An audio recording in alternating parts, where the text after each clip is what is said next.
മോഹൻലാലിൻ്റെ one of the career best മൂവിയാണ്. ഈ ഇടക്കാലത്ത് ഇറങ്ങിയത് ഏറ്റവും വൺ ഓഫ് ദ ബെസ്റ്റ് മൂവിയാണ്. പിന്നെ ഇതിലെ വില്ലൻ അടിപൊളിയാണ്. 100 കോടി അടിക്കും.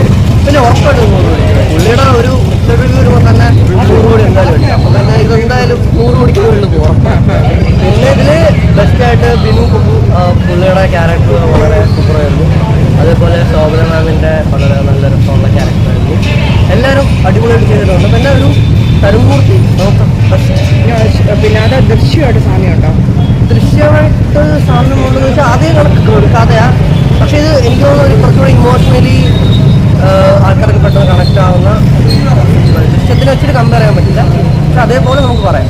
അത്യാവശ്യം കോമഡി അത്യാവശ്യം നല്ല ഫാമിലിക്കും കാണാം, എല്ലാവർക്കും വന്ന് കാണാം. ഒരു ഫസ്റ്റ് ഹാഫ് വരെ ഒരു കോമഡി ചെറിയ സാധനങ്ങളിൽ പോയിട്ട് പിന്നെ ആ കഥ അങ്ങോട്ട് കയറി പോകുന്നു. എൻജോയ് ചെയ്തു. കാലങ്ങൾക്ക് ശേഷം കണ്ടൊരു അടിപൊളിയായിട്ട്